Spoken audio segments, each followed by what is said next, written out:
Hello, welcome to another episode of TMC from Mainframe Society. As always, I'm your host, Niall Ashley. Getting stuck in today, we are joined by two guests this time as a bit of a change of pace. We're joined by Nishka and Zaid. Nishka, Zaid, would you like to tell me a bit about yourselves just to kind of get the ball rolling? Okay. Well, like you said, I'm Zaid. And we're from the University of Wolverhampton, and I'm the Vice President of the Mainframe Student Society. Brilliant. Nishka? So my name's Nishka. I'm the President of the Mainframe Student Society at the University of Wolverhampton, a final year student. Both of us are doing software engineering. Brilliant. Yeah. So you're both students at Wolverhampton. You're both part of this society, which, just for reference, we might refer to as MASS in the future, right? Yes. Okay, brilliant. So I guess the question that I always start with is, and I'll ask you both, is what does community mean to you? So, Nishka, do you want to go first? Yeah, so community for me is just kind of people who have similar interests, or they may share like a similar part of their identity, and they just get together and kind of form a social circle. Yeah. In a way. Yeah, that's it really. Okay. I think community for me is really important because it allows you to interact with people who have similar interests or are from similar backgrounds to you and things like that. So, yeah. It's not just something you kind of define necessarily, but it's something you also feel. It's that comfort of being around people and sort of being almost togetherness, right? Yeah, it's good because it gives you confidence as well. It allows you to connect with people and just like, yeah, things like that. It's nice, yeah. Say similar opinion, definitely. Yeah, kind of like that. It's like, for me, it's like a safe space to, collaborate ideas and just a place where you can express yourself. Yeah, I think that's really important, isn't it? The idea that you know these people. Yeah. You kind of know them maybe on a deeper level than just being kind of peers or kind of course mates, but you would know them at the point that you can trust them with an idea, you can collaborate on it, and you can sort of see where that idea flourishes and develops into, right? So I think that's brilliant. And as we touched upon, just the introduction, you guys are involved in community group MASS, the Mainframe Student Society at the University of Wolverhampton. So how long have you both been involved in that now? So I've been involved in that, I think, since November 2023. So that's when we went to the GSE conference the first time. Yeah. And after that, I became the president of the Mainframe Student Society for the year 2023-24. Mm-hmm. And after that, she took on the... You were succeeded by Nishka. Yeah. So are you guys part of any other societies, maybe within university or outside, even if that's more like a club or a hobby? Well, me, not really right now, but in the past, I've been a part of like filmmaking societies, drama clubs, creative writing, all the funny stuff that lets you express yourself. That's nice. Yeah. I think it's really nice to have a creative outlet. And yeah, obviously you touched earlier about software engineering, and in a way that is a creative outlet, isn't it? So I think that's that kind of makes sense. You've got different forms of outlets and they're kind of all creative in a different way. So that's brilliant. Yeah. And Nishka, any other groups? I used to do karate. Okay. So yeah, I'm a black belt in karate. Sorry, no, I was doing that for like 5 years. So yeah, I guess I belong to some sort of community then. Yeah. So yeah. Do you keep in touch with any of those people that you used to do karate with? Yeah, I do. Yeah, it's like local, so yeah, I do. That's really nice, though. I think it's nice that we all have these different kind of hobbies and experiences. Outside of the mainframe, you might be into filmmaking, or you might be into martial arts, or any number of things. We've had guests in the past who have all sorts of different hobbies and book clubs and video games, and I think that's fantastic. I think it's really nice that we have these different community groups, and they do overlap in some spaces. You might have a mainframe book club or a mainframe kind of clique who enjoy gaming, but they don't have to overlap, right? Yeah. So I guess following that, what I would ask is, these different groups that you've been a part of, maybe historically, what similarities and differences do they have to MASS, to the Mainframe Society and to the wider Mainframe community? What's maybe similar, positive, similar, what's maybe similar in a positive way, maybe what's different, maybe not necessarily in a negative way, but just, certain things are preferable or maybe have changed your experiences? Well, I can say that with all the communities I've been or clubs have been part of, it was quite small. It was quite small. So they had loads of seniors and juniors in them. So I couldn't really connect with people that much. But with Mass and Mainframe Society, I usually I have made friends in the society. We get together much more. We have our society meetings every Thursday, and we have like an hour of like our session, and after that we just have this social thing. We either play Uno or we just go out, have dinner, because it's almost dinner time, and it's quite nice because it's just casual. The community doesn't end when the society meeting does. Right? The community is still there, and you know, like you say, the community is there to be experienced, whether you're kind of eating dinner or like you say, playing card games or anything. Yeah, I think that's lovely. Nishka, same sort of experiences for you? Or? I think the main difference for me is that it's the difference between being part of a community and then creating a community. I think that's the main difference for me, because it's like with the Mainframe Student Society, it's like we have to plan every single event, we plan every single meetup.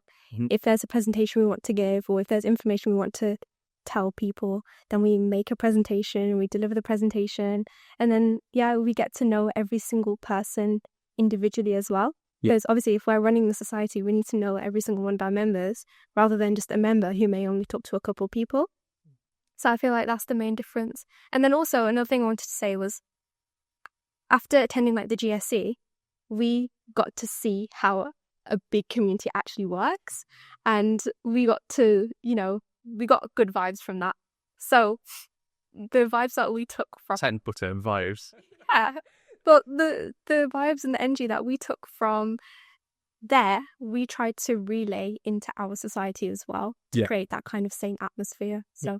And also we saw how people held themselves up, how they spoke about themselves, how they would talk about their job, their whatever hobbies they do, and we were like, okay, this is how people should be. This is how you need to put yourself out there, talk to people. And we tried bringing that to our societies and tried teaching our members that as well.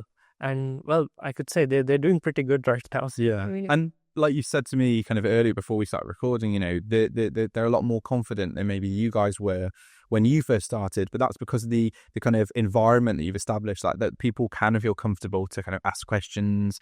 Maybe they feel comfortable admitting to have made a mistake, but they're willing to kind of cooperate, collaborate, discuss, and there isn't that sort of fear of judgment, right? I think that's brilliant. Yeah. And actually, you guys did something really special with the rave. You did something really special recently with the WAVEZ spring event, where you actually, attended as a society, but you even kind of travelled up together. You sort of scheduled your trains and your buses, and you made sure it was almost a communal kind of outing. Whereas, it would have been very easy for it to be like, I will drive separately, he will drive separately, she will drive separately, and communally we all, or us, and separately we all arrive at the event. But instead, you made that kind of communal experience. And I think that's really nice because, again, the community isn't just where we meet, but it's even the journey there. Yeah. Sometimes, like you say, it's about the journey and the destination, not just one or the other. And also for like newcomers, it's quite daunting for them to get out and do things.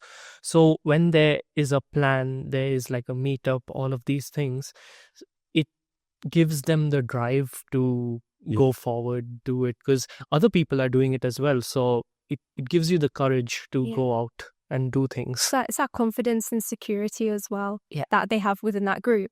And there was a lot of first years and second years as well. They're all in the same position, first conference experience, things like that. So I think it's like really good that they all experienced it together. Yeah. And then with us as well, we've been to conferences before, so we get to show them like what to do, I guess. But that's the difference to me between kind of leadership and management, or kind of telling someone what to do and actually being stuck in with them. Yeah, is that you traveled up with them, you attended with them, you spoke to people with them. It wasn't kind of in a kind of maybe a more militaristic sense, like I'm delegating responsibility. I'm telling you to do this, I'm telling you to take your journey here, to attend and to talk. It's sort of like we're all we're all in this together, you know, like I'm like you, I've been in the same position where I was nervous, you know, not that long ago. And so I'm going to help you to get to the same point that I'm at now. And it's, that collaboration, that real camaraderie is just fantastic. We were like thrown into the deep end by Herbert. We were like, okay, this is the GSE conference. Yeah, network. we'll make friends. We were like, what are we supposed to do now?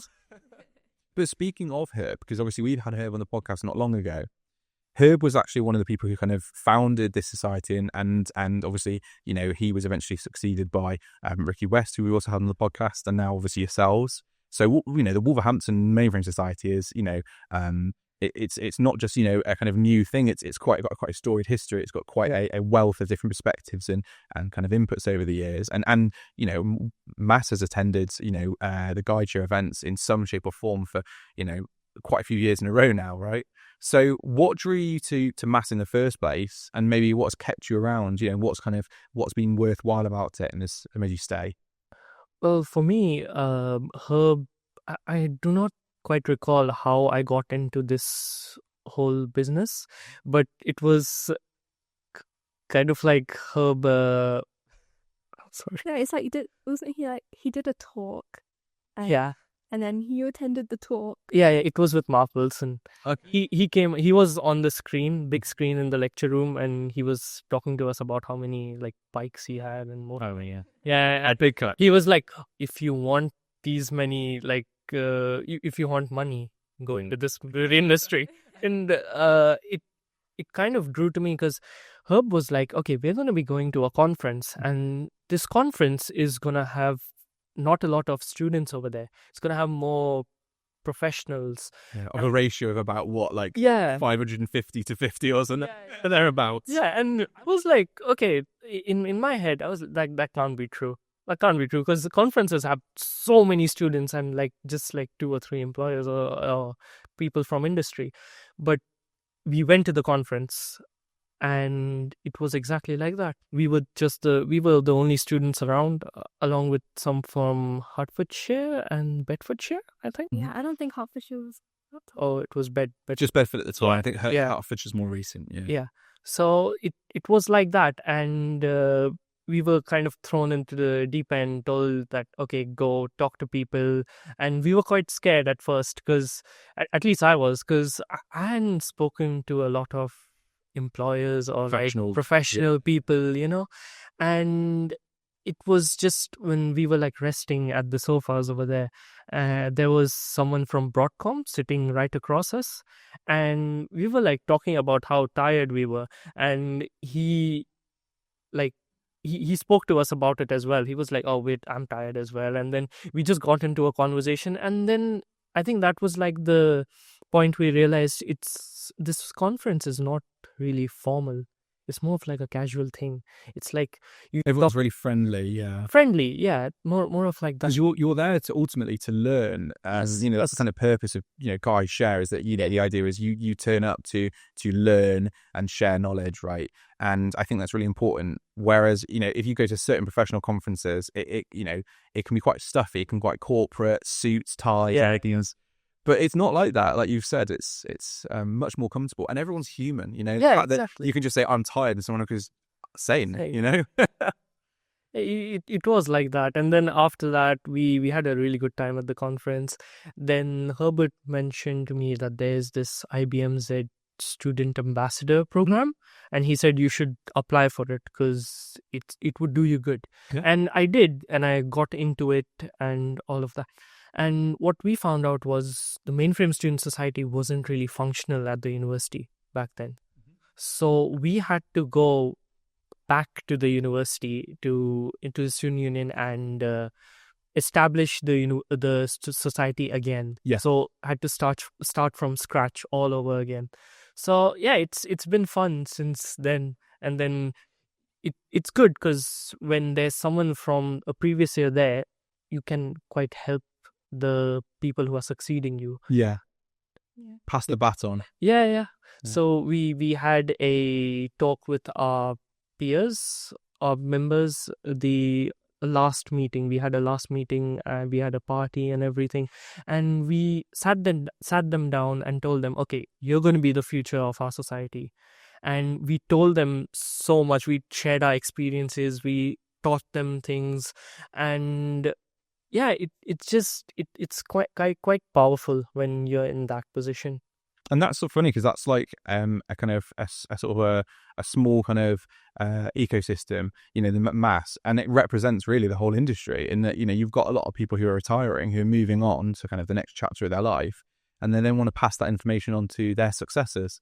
So it's actually quite funny because that's just a small kind of microcosm of the wider industry that mass is almost a society reflecting, you know. Yeah.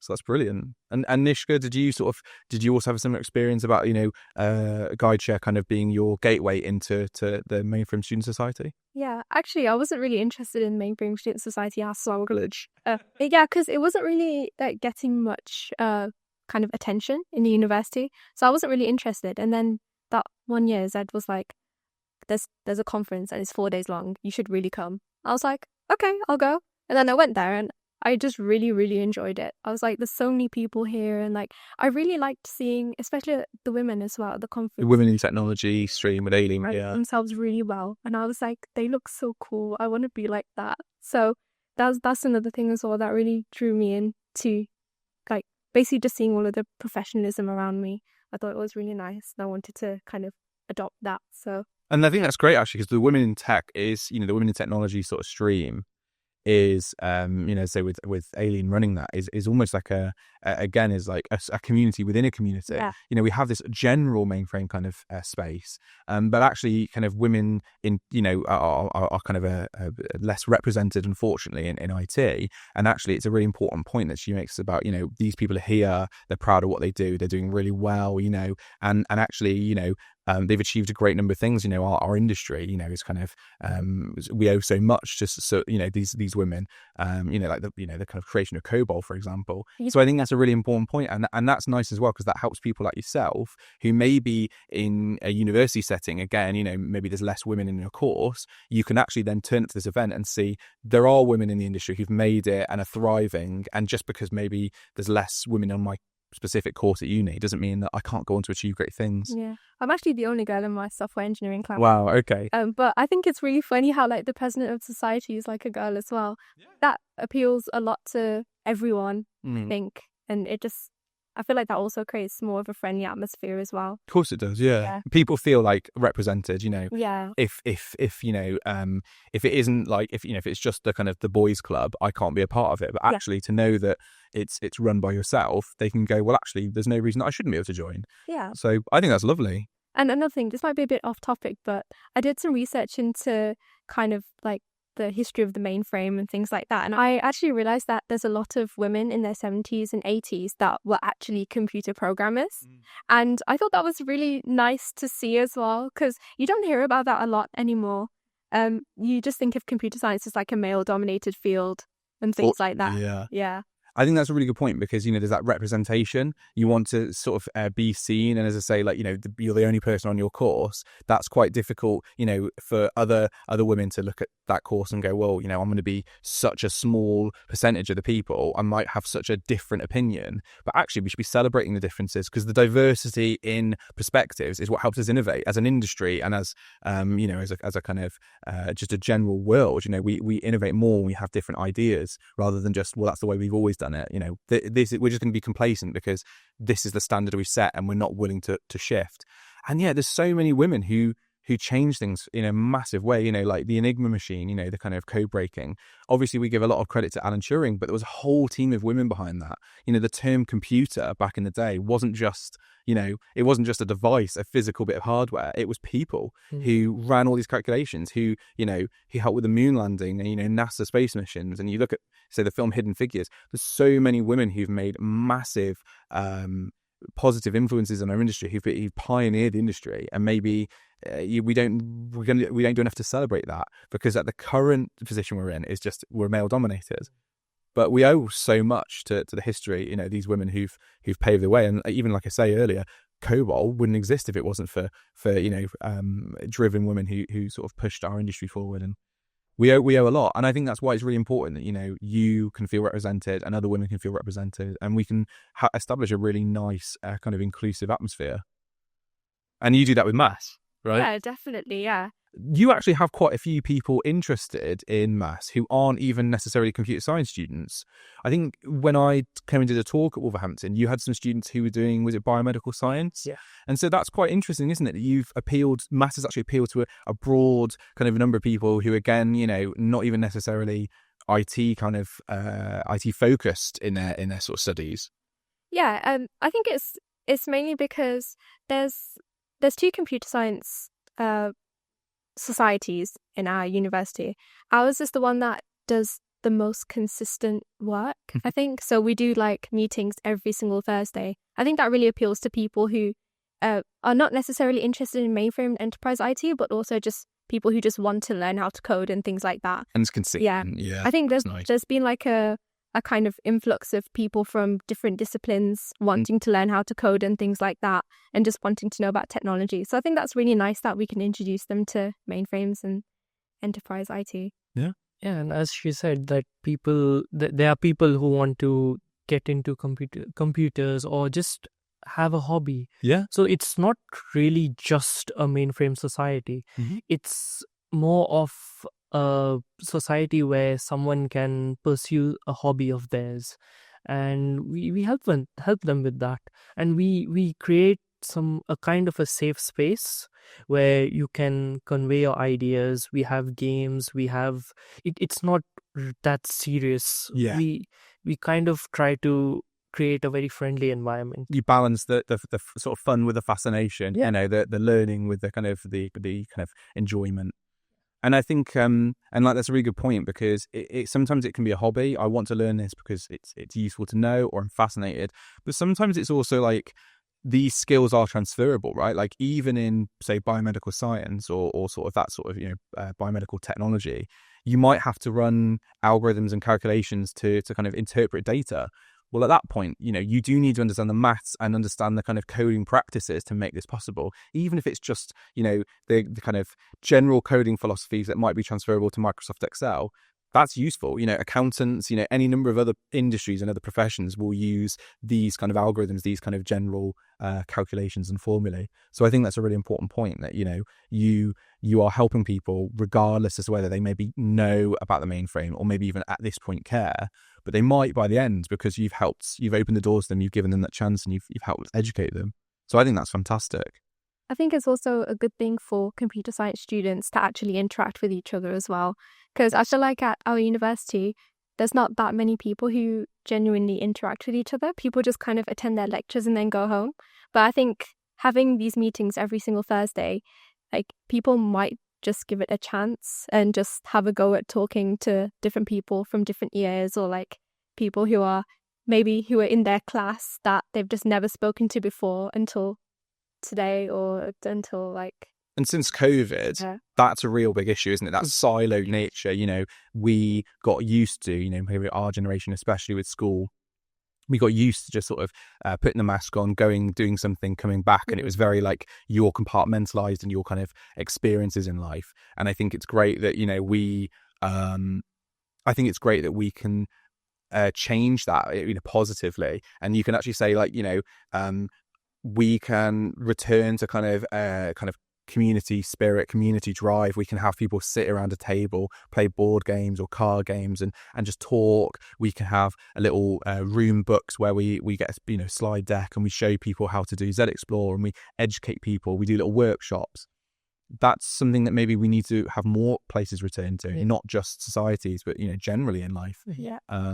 So I think that's a really good point. And I guess that's something that we're really glad that with GuideShare and with WAVEZ we can return to these in-person events, these kind of community events. So you guys have actually attended I think 2 GuideShare events and 1 WAVEZ event. And I guess just sort of I guess one of the last questions we'll touch on before we kind of wrap up would be, what have you gained from those? Maybe what has been the biggest benefit you've gained from attending these events, these in-person events especially? So I think for me, I think the main thing is the technical knowledge, obviously, but also my social skills as well. So there's one thing about me. In my first year, I was very introverted and very not confident about things. I used to get nervous a lot. But Look at you now on podcast. I know. So I think interacting with the Mainframe community, interacting with people in a professional setting, at conferences, and also a social setting in our society, I think that's been really good for me, because I've been able to give presentations, I've been able to attend presentations to learn about how people talk. Because obviously, like, say, for example, yourself, when you give presentations, obviously I listen to the presentation, but also I take information from you about how you talk, how you carry yourself, how you interact with the audience. So I've taken all of that and learned from speakers at conferences and just learned from people in general, watching two people interact with each other and things like that. So, yeah, I think definitely my ability to communicate has definitely improved as well from that. Well, like you say, it's sort of not all. A lot of communication isn't verbal. And not all of it is about what you say. It's how you say it. It's the inflections. It's the facial expressions, the body language, and that you can learn from that. And like you say, you can see the difference between kind of a confident speaker and a non-confident. Even if their slides aren't working, people can adapt and improvise, and they just sort of have that. I don't know what word to use other than aura, basically, of kind of not, kind of nonchalance, where they can just kind of wing it. And I think that's a really important point is, that the people you've sort of surrounded yourself with in this industry, in this space, the mainframe space, you've learned so much, and it doesn't have to be what they've told you. It can be the things that they told you without telling you, verbally. Yeah. Yeah. And what about you, Zaid? Yeah, it's kind of like the same with me, but it's helped me connect with more people over here in the United Kingdom, because I've come from India, so everything is really new to me. Yeah. And it was, in the beginning, it was a bit scary, being in a new country surrounded by new type of people. So being in this sort of community has helped me learn how to speak to people, how to interact with them, and being on the mainframe society has also helped me how to lead a group of people, how to show people how things are done, how to have your own experiences, how to make your own mistakes, and basically pass all that information on to someone else, your successors. And it's quite a powerful thing, in my opinion. And successor planning is something that I think a lot of companies maybe they sort of sometimes forget about. It can be sort of, we need to do it now. Oh, it's too late. They're already, they've handed their notice in. We've only got 2 months worth of opportunities to pass that on. It's maybe not enough time. When you've got 20 years experience in 2 months, it's just not viable. So I think the fact that you're learning to do that now sets you in a really good stead for the future. When you're, sort of 3 or 4 years down the line, in kind of my position, and you're 3 or 4 years into your professional kind of career, you can already know that, look, I need to have people who are ready to take over from me, because I could, move to a different company, or I could move to a different, country, or I could move just to department within this one company. So you need to know that people are ready to pick up the slack and to take over. We live and we thrive and we survive as a kind of team, as a big community. It's not about kind of undermining others; it's about elevating them, right? Yeah. So I guess that leads us to our last question now, which is, what would you like to see more of from the community and the kind of general mainframe space going forwards? And that doesn't have to be, necessarily just community, but it could be maybe like what sort of changes would you like to see, maybe as, mainframe society, as students, the kind of the opportunities between the actual kind of industry professionals and yourselves, bridging those gaps, etc. So Nishka, do you want to go first? Yeah, so I think that there should be, obviously there's enough student outreach going on at the moment, but I just feel like there should be more in-person student outreach. So we touched upon COVID and how that impacted everything. Now a lot of things are mostly webinars and things like that, or like online virtual events. Obviously they're more accessible, but I just feel that if someone like a professional, rather than like a student ambassador, came to a university to talk about things in person, or had events, things like challenges, maybe like small hackathons or things like that. I think it's more interactive, and it will actually encourage people to look into the technology and actually pursue that mainframe specific things. Because obviously like mainframes don't get taught in normal undergraduates or postgraduates. Yeah. So I think that in order for people to have a specific interest in mainframes, I feel like a lot of things need to be done also in person, because I feel like the connection is more when you're talking to someone in person. And when you're talking to an established person, obviously you're more likely to respect what they say rather than just a student ambassador. So actually, that's a really good point, because, obviously myself, Ricky, Mark, we've gone to Wolverhampton to do talks, and we think this is something that we're really passionate about, but we'd love to see more professionals going to their local universities, their local kind of, even if it's not a mainframe society, but their local kind of British Computer Society kind of groups, their local kind of, say, clubs, etc.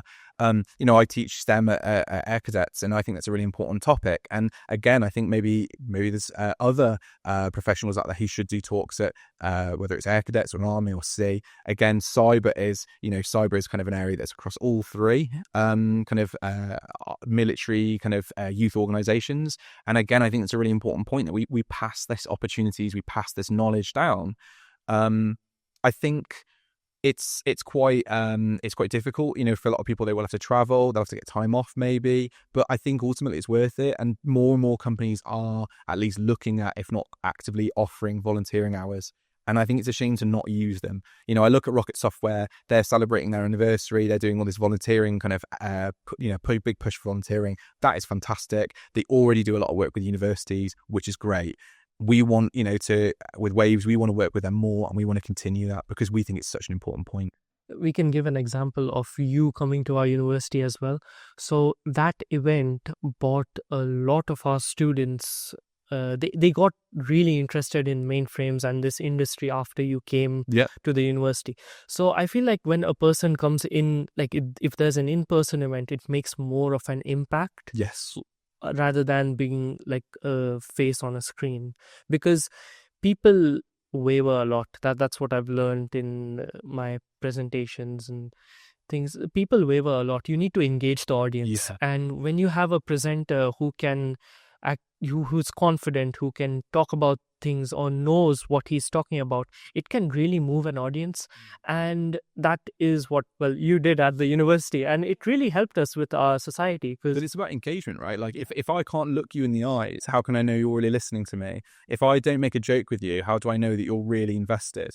And unfortunately, with a lot of these webinars, it's easy to talk, but you're talking kind of at a room rather than at people. And I feel like you sort of touched on Nishka and you're touching on now, Zaid, is you kind of lose something with that. People have their people have their cameras off, so it's like you're talking to a blank screen. Yeah, and that's kind of something that feels like, as anyone listening? Is there anyone out there? Yeah. And I got a lot of questions back when I did my talk, and I think that was really useful to have people stop and ask a question, and I think, and then I respond. It's slightly more awkward to do that online. It can feel less comfortable, or maybe you put something in the chat but no one reads it, or they read it unfortunately after. So I think it's a really important point that we kind of bridge that gap. And I think you're right. COVID, in theory, hasn't just disappeared as a kind of virus or whatever. It's not just like gone, but that doesn't mean that we can't still be safe and still work these things out. We can still use antibacterial kind of gels and hand wipes, and we can still wear a mask if we need to, and still have these talks in a safe and kind of relevant way in the kind of year of 2025. Yeah, I know this because I did online teaching for 2 years, so I know that there's some classes that are really good classes, they all talk to each other, but then some classes they've all got their microphones off, all got their cameras off, and it's just like you're talking to nothing. It's like you don't even know that they're listening. The only thing that they do is that thumbs up reaction on Zoom. So it's like it's kind of awkward, and you just lose that connection with the students. You don't really know if they're actually learning anything or not. For sure. And also there's the risk of ultimately they might just say, well, I don't have to watch that because I can rewatch it later. I'll watch the recording, and then they never watch the recording. And therefore they've lost that whole opportunity because they thought, well, I can do something later. I can roll this into my kind of lifestyle. And there will be people who do, who couldn't attend on the day and watch the recording. But ultimately, if you have them in person, they will make that effort to be there, and they'll probably get more out of it. I mean, afterwards, we had pizza, and then we had a nice chat, and I was there for another hour or two or something, and people were slowly leaving and trickling away. and there was a few left, and then you guys went to the pub, and it was like, that's a really nice experience, you know, to just have something that starts as education, ends as kind of networking and conversation, and then kind of, you know, actually tapers in towards just social, you know, kind of just nothing but vibes, you know. Just a really nice experience. It's about creating that kind of safe space. Yeah. So I shouldn't be overwhelmed talking to a person who's in industry, because there are a lot of first years or second years who get overwhelmed talking to people in professional people. So it kind of helps when you bridge the gap, when you make a few jokes and you're not serious. It really helps engage the audience. And I find that that's pretty important. And I think actually that's another point that I would sort of bounce off, is that it helps when you have people who are younger who do these talks, because they have more in common with the people they're talking to. Obviously, there is nothing against having kind of, you know, your C-level kind of executives doing these talks, and that can be really beneficial, but it's actually possibly more intimidating. And there's almost like that kind of potential barrier. You know, when I look at the, you know, the air cadets that I teach, I'm sort of 12 years older than some of them, and some of them act like I'm, you know, 40. I'm like, you know, two and a half dozen years older than them. I'm like, well, I'm not that much older than you. You know, I'm not like 30 something or you know, 20 something years older than you. I'm only 12. And some of them less, you know, some of them 9 years older. But because, you know, even then, like, and I like to think of myself as a, you know, as a young kind of relatable person, but there is that kind of barrier between, you know, what is kind of the relevant for the youth of today versus the youth of maybe older generations. So I do think it's useful to have people who can bridge that gap and say, look, I get it. You know, I was in your position maybe 2 years ago. I graduated only, say, 2 or 3 years ago, so I'm only that much older than you, and that much, you know, more experienced than you. So I think that's a really useful kind of thing, and I actually think as well that then means that companies will push their kind of new talent and say, look, we'd love you to do a talk at these universities, we'd love you to help bridge that gap, and then when those people join as the new kind of the newbies, the new trainees, you're already a mentor figure to them, you know. Yeah, there's another thing as well that students need convincing, especially with Mainframe, because obviously Mainframe is entirely self-driven and it's entirely self-learning, because you don't get any introduction to it or anything. Like you say in the curriculum, you have to put that effort in yourself. Yeah, it's all entirely self-driven. So I feel like it's really good for, say, a professional person to come in and then the student being like, okay, look, it's so-and-so from this company, but they're actually really chill. So I think it's really good for students to think that as well. Then they'd become more interested. Maybe you'd become like a role model to them as well. Like, I wouldn't be like them in the next 5 years or so, and things like that. Yeah.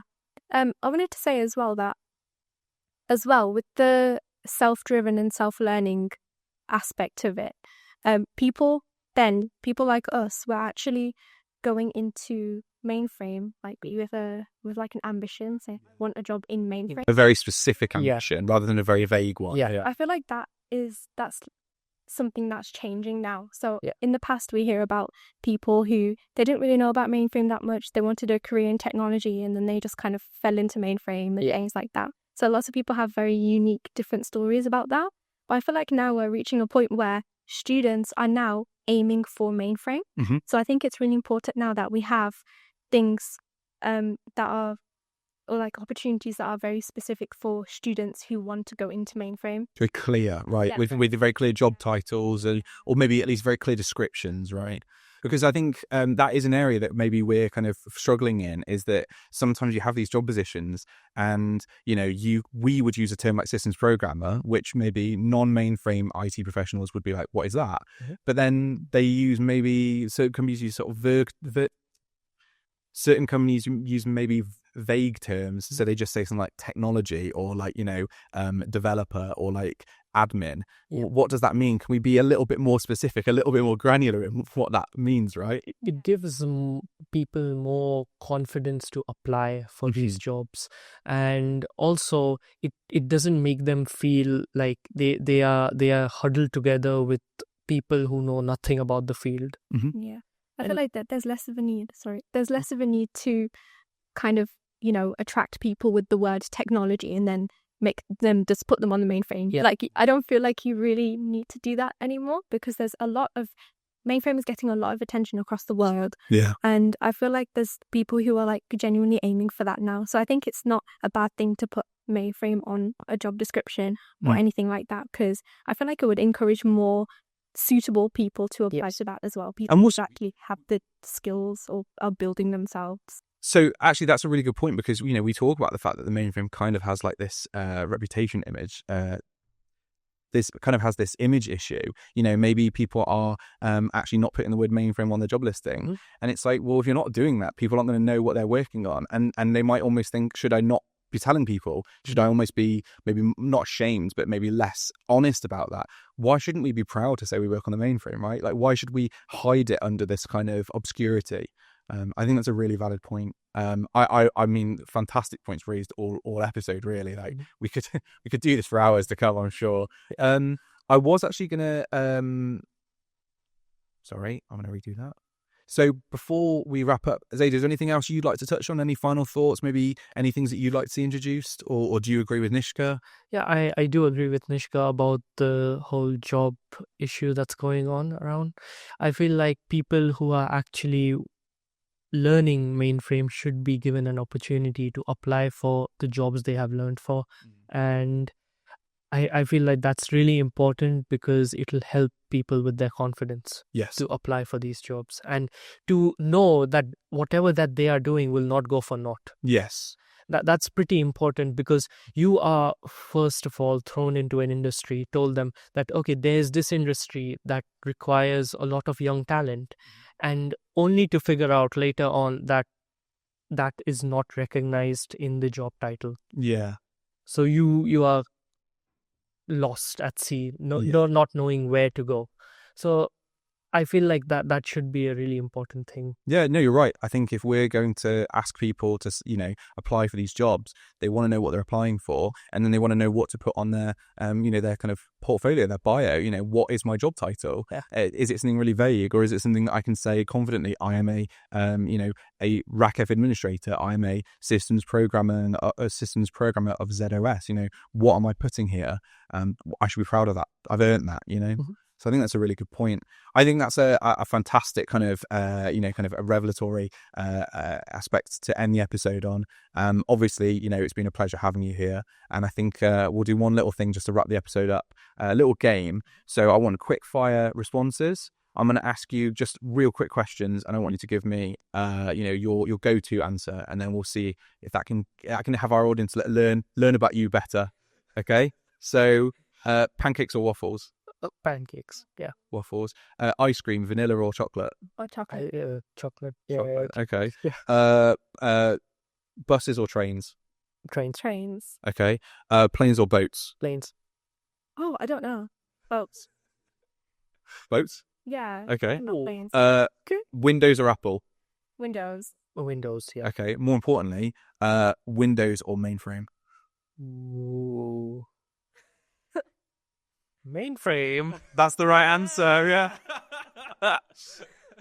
Brilliant. That's a fantastic place to end the episode. Thank you very much for coming on. This has been the Mainframe Community, joined by Zaid and Nishka. It's been a pleasure having you both on. Thank you for listening, everyone. Thank you. Thank you for having us.